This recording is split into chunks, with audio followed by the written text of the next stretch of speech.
চারজনেরই পরিচয় ফেসবুকে। তাদের দেশ ভিন্ন, ভাষাও আলাদা, বড় হয়েছেন আলাদা সংস্কৃতিতে।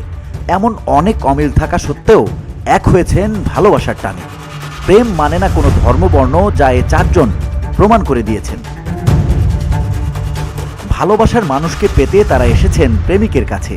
সিনেমাকেও হার মানিয়েছে তাদের ভালোবাসা।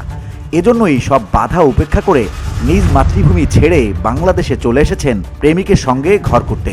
প্রথমে পরিচয় থেকে বন্ধুত্ব, তারপরে প্রেম। এরপরে সীমানা পেরিয়ে বাংলাদেশের রাজশাহী জেলার তানোরে এসে বিয়ে করেন ফিলিপাইনের দুই তরুণী। এই দুই দম্পতি হলেন বাংলাদেশের রাজশাহী জেলার তানোর উপজেলার কামারগা ইউনিয়নের কৃষ্ণপুর গ্রামের রাকিবুল ইসলাম ও ফিলিপাইনের জাম্বোয়াঙ্গা উপদ্বীপ অঞ্চলের খাদিজা ইসলাম। অন্যজন হলেন একই ইউনিয়নের মালশিরা গ্রামের রেজাউল করিম ও ফিলিপাইনের নেগ্রোস দ্বীপের পশ্চিম অংশ বাগো শহরের মরিয়ম খাতুন। মূলত এই দুই তরুণ প্রেমিকের বাসা তানোর উপজেলার কামারগা ইউনিয়নের পাশাপাশি দুটি গ্রামে।